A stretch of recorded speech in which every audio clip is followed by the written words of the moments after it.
One of the questions that I received was, how can I understand my own limitations and incompetencies? Or how can I engage in self-reflection or inwards reflection so I can improve myself? Before I address this question, that's a very valid question, but how do you know that you are ignorant of something that you don't know? Okay? So ignorance of our own ignorance, how do we know that? That's an important question to address, because this is a discussion of cognitive biases, and cognitive bias, the one that we're going to talk about, is called the Dunning-Kruger effect, named after David Dunning and Justin Kruger, the two scientists, the two researchers who uncovered this effect. And they did a bunch of studies that confirmed that the effect actually exists. Okay. There's a famous quote by Socrates: "The only true wisdom is in knowing that you know nothing." And it's pretty remarkable. It's pretty remarkable if you understand. There's a background story behind this quote as well. Okay, where Socrates is going out and he's searching and he's finding people, because the Oracle of Delphi told him that you are the wisest person. Okay? He goes around, he finds people, and he finds out that none of the really smart people are actually aware of their ignorance to a whole bunch of other things. Okay. So then he sat down, he ponders, and then he came up with this quote.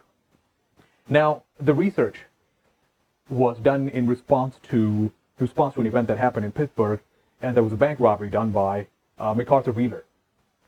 In Pittsburgh, he went to a bank, and he had a gun, and he was robbing a bank, and he even waved at the cameras and so on and so forth, and he went on to rob another bank and so on. But when the police caught him, he was really shocked. He was genuinely shocked that he got caught. It was like, but I wore the juice. I wore the juice. And he was referring to the lemon juice that he wore. You guessed it. So he thought that if he's going to wear the lemon juice, it would make him become invisible. Because lemon juice, if you write in lemon juice on a piece of paper, it's invisible ink. Okay? And if you heat up the paper or apply gentle heat, it's going to make the writing visible again. So that's a classic case of taking knowledge and information from one domain and applying it to a different unrelated domain, and whereby the knowledge transfer or the skill transfer is not applicable. It's just like saying that if I'm a world-class car mechanic, I can probably go ahead and fix an airplane. Okay? So if I'm world-class heart surgeon, I can go ahead and perform surgery on somebody's ear. Okay? These are not transferable skills. It cannot be done. Okay? But that's not the problem. The problem is not only did he not know that this is an issue, that he cannot transfer this knowledge to a different domain of robbing and making himself invisible, but he did not know that that's an error. That's a fault. Okay, so he was ignorant of his own ignorance. We call this the study of ignorance of one's own ignorance. So these two researchers, they uncovered an effect, and when they performed research, they conducted research, and they found that most of the people who they questioned, they rated their own abilities and their knowledge and their skills and their competencies in many different domains above average.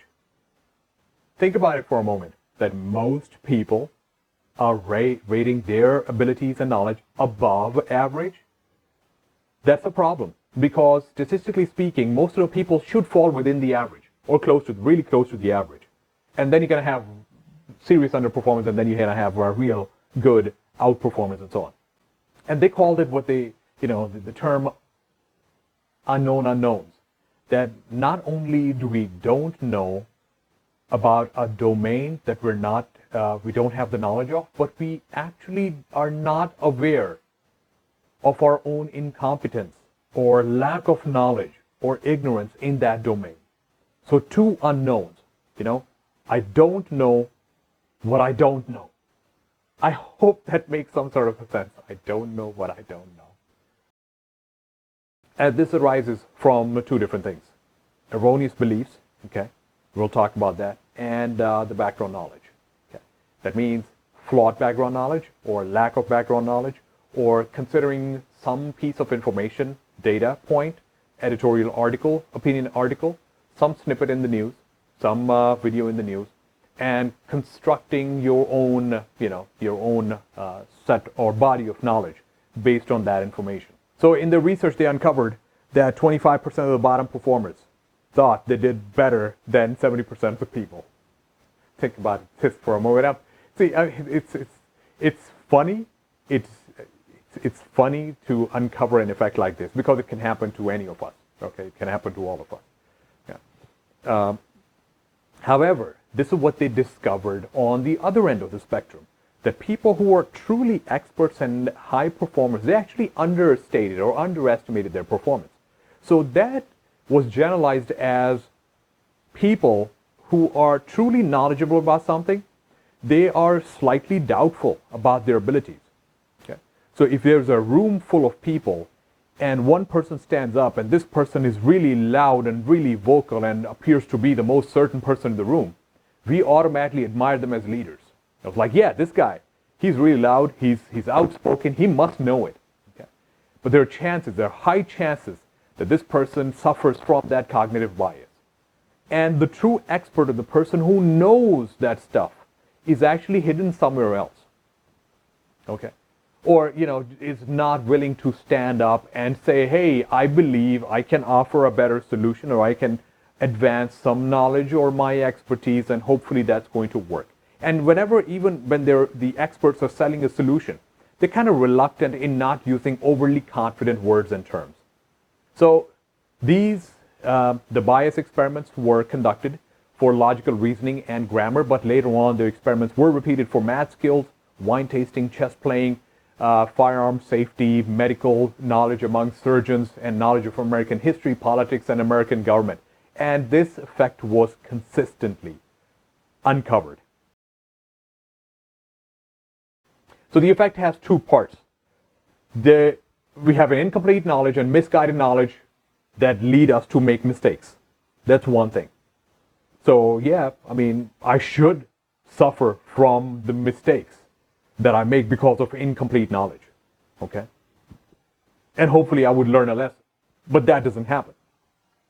The exact gaps in the knowledge, okay, also prevented people from recognizing that they were making mistakes, and prevented them from recognizing that other people were actually making a wiser choice.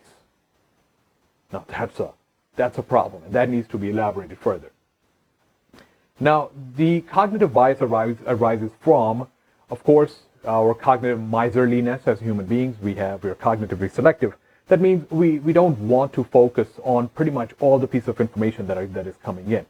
We base that information on how well that information sits with us, okay? And how well it brushes us off, okay? That means how well it fits in our existing model of reality around us, about our environment. And that also leads to a confirmation bias. That, yeah, we tend to pick and choose pieces of information that confirms our beliefs, and we tend to reject pieces of information that is, that kind of challenges our beliefs and so on. So we take piece of information and then we add it onto a repository. Oh yeah, I knew that would happen. Oh, I know what the person was thinking. I know exactly what's happening here, and so on. So that's leading to a confirmation bias. And the problem is, based on the erroneous knowledge, we also tend to form a system that we apply every single time we are faced with a situation where we feel the system should be applicable. Okay? With consistent results, okay? Consistent results, that means we're missing the mark every single time. With reliability, that means there's invalid outcome, but they are highly reliable, okay? So that's like target shooting. So you're missing the target every single time, however, you're missing the target by the same margin every single time, okay? And we confuse reliability for validity. That, hey, I knew that was going to happen. Well, yeah, because you're doing it wrong. And that's exactly what's supposed to happen. And the problem is, the next time we recall that information, we're not thinking consciously about whether this information is valid, or questioning or judging the source of that information. We totally forgot about that. And we consider this to be our own knowledge. That, yeah, we know so. And that's what I ask my students. Do you really know it based on literature, publications, data, studies, research, and so on? Or do you just Google know it? So you throw in the keyword, and the first result hit that comes up, you look at it, and the editorial or the opinion writer is so enthusiastic about what they think is the truth or the reality, okay? And you take it for a fact. And now you have formed a misbelief. what do we do about this system where we form certain beliefs and we integrate knowledge and so on? We call it the philosophy of thinking. Philosophy by itself is the right way of thinking about something. So if we're talking about philosophy of thinking, it's the right way of thinking about thinking. Okay, how should we think? How should we integrate knowledge so that it's not flawed, it's not erroneous, it's not misinformed?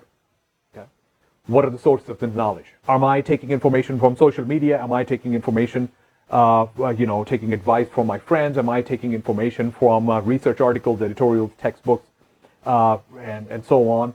That's going to decide the quality of the system or the methodology that we're going to apply every single time when we make a decision in a certain given context.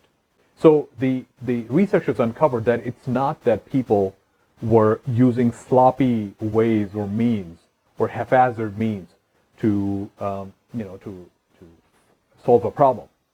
They were just applying the wrong algorithm, or an algorithm that was deeply flawed to solve a certain problem.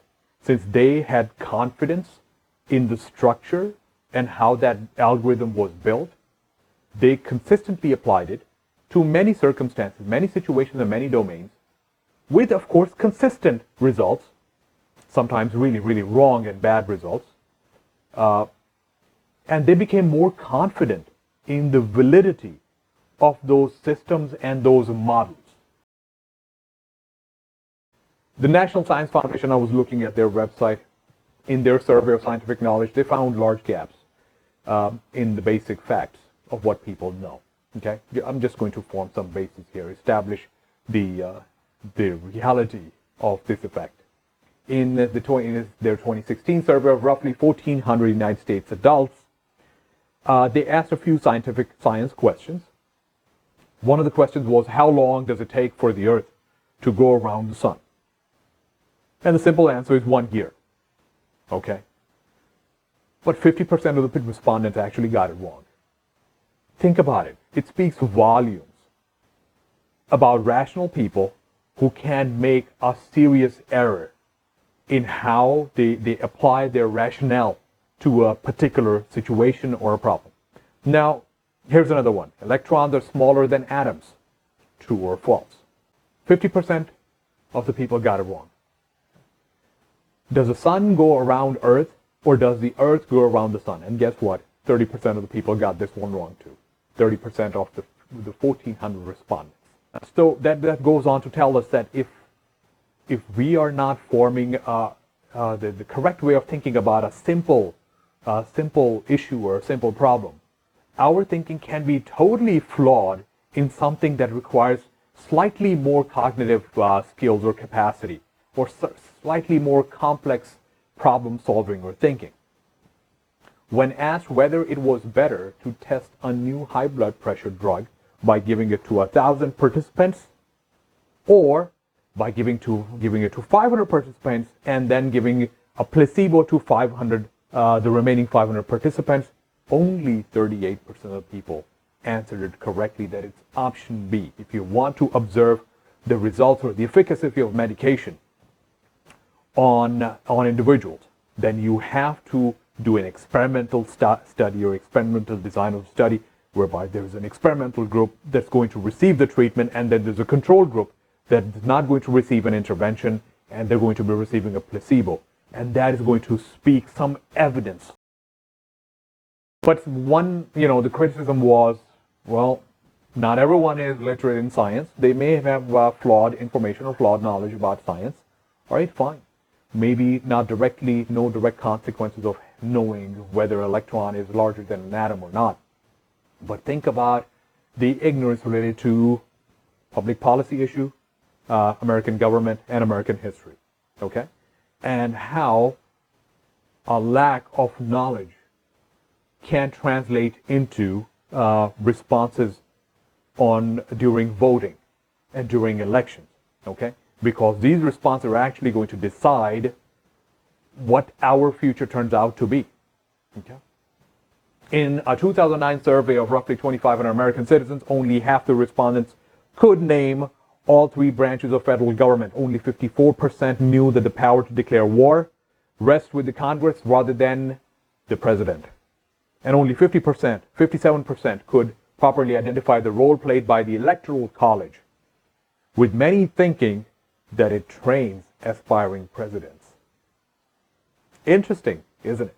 Okay. Well, if we generalize this trend from a survey, a random sample of a population, we generalize it across the nation, okay, that effect, that phenomenon can blow up into something that has real consequences for our futures. A recent survey that I looked at in 2019 by ACT, American Council of Trustees and Alumni, they surveyed 1,000 people, and 60% of them were receiving some sort of college education. They were surveyed on government, civics, and history questions. 63% of the respondents did not know the term length of the U.S. senators and representatives. 15% identified correctly, only 15% identified correctly that James Madison is the father of the Constitution. The survey also found that 18% of the correspondents, this is a funny one, identified Congresswoman Alexandria Ocasio-Cortez as the author of the New Deal. Thereby, it was actually initiated by President Roosevelt in 1930s. And the disheartening part is honestly the report by ACTA that showed that out of the 1,123 colleges and universities that they surveyed nationwide, only 18% of the colleges and universities included an American history or civics course in general education requirements. Okay, so how long can one go without knowing the limitations of their knowledge? Sometimes what happens is, yes, when you're placed in a situation where you have to actually perform, you have to bake a cake and find out whether you did good or worse compared to a standard or compared to a top performer. Okay. If you think your Lego building skills can be transferred to constructing a rocket engine, okay, you can only test this when put in a situation like this. Like, hey, you know what? Fine. If you think you can build Legos, can you fix an airplane or an engine? Interesting. I mean, that's an extreme example, but just to give you an idea that you cannot understand the limitation unless you're put in a position like that. Okay. Do you really think that you're that fast? Okay, go ahead, race. Come and race with me. Okay, let's see what happens. Do you think you can do a better job than that heart surgeon? Go ahead. Here's a patient, perform a triple bypass surgery. Okay, so when faced with a situation like that's where we begin to truly recognize that there's a limit to how much we know. Or else, bars, pubs, and meeting rooms and so on, the people who are really the critics, who are sitting down and talking about how so-and-so athlete, the manager or their coach is doing the wrong job and this is how they should do it, and if they were given a chance, they would do a much better job of coaching the team and so on. And it's not that they're wrong. They could be right, they could be wrong, but the system that they use to uncover their knowledge or build upon their expertise is deeply flawed. Why? Because it could only be predicated over a bunch of arguments with their friends while sitting around a bar. Here's another question. How do we know that the effect is real? Do people actually step forward and tell us that, hey, I think I'm stupid? If somebody asks you a question, do you think you're stupid? Your general response is going to be, no, I'm not stupid. What are you talking about? Okay. If somebody asks me this question, hey, Professor, are you stupid? Like, I hope I'm not stupid. Okay. But give me a context. Hopefully I will be able to answer you correctly whether I am stupid or not. The effect is uncovered when a person who's performing a task incorrectly or who is misinformed about something or has a misbelief about something, and a so-called expert or a third person observes their performance, they are able to tell that, hey, you know what, that is wrong, that is deeply flawed, and so on. So a third person finds that out, but they cannot tell whether they are flawed in their knowledge. And if asked to judge somebody else's work, they would use the same knowledge, the same skills, and the competencies and tools and techniques and methodologies that have built up as knowledge to judge other person's work. And even if asked to judge the work of a high performer, they will find faults and errors in their work. So like, oh, that is wrong. A classic example is when you go to the gym and keeping aside people who are trying out a machine for the very first time, they may be reluctant, they may be slightly less confident and so on. However, I'm talking about people who repeated the same error over and over again, and now, based on that same, that same cycle, they are really confident. This is exactly how we use that machine or use a piece of training equipment. And you watch them performing it incorrectly, and you're going to observe. I'm not asking you to be judgmental, but you're going to observe that there's a sense of confidence in how they execute the motion wrong. Okay? Why? Because it has been reinforced into confidence over several unchecked cycles over time of performance. But there's definitely hope. Okay, let me talk about the hopeful part then. Yes, that's why students come to college. That's why people go to university, so they can be educated. They can have their beliefs questioned. Okay, and they can form new knowledge. They can uncover new knowledge. Okay, and once educated and when asked to, I usually ask that in a student exit survey. How would you how would you rate your performance based on based on your freshman year and now that you've graduated? Okay, and you thought that you were really confident. You knew a lot. Okay, Kitty, you need to stop biting me. Okay, and you thought that you did fairly well compared to the average, or you ranked above average in class, and after the fact, they unanimously say that yes, professor, I realized that I sucked back then, but I did not know that I sucked. Okay, so it happens to all of us. I'm not saying that it happens to only students. It happens to pretty much all of us in several different domains. Okay, but as long as we become aware of our limitations and the fact that it's something real, it can afflict us. We can form prudent methodologies and processes to uncover the gaps in our knowledge and so on. Okay, Kat. Whew, that was close. I'm going to close this by saying a quote by Bertrand Russell. One of the painful things about our time is that those who feel certainty are stupid, and those with any imagination and understanding are filled with doubt and indecision. It's a real phenomenon. So I believe as long as you know that a problem exists, we can come up with a solution to the problem. Why? Because the hardest part in solving the problem is knowing that a problem exists. Be well.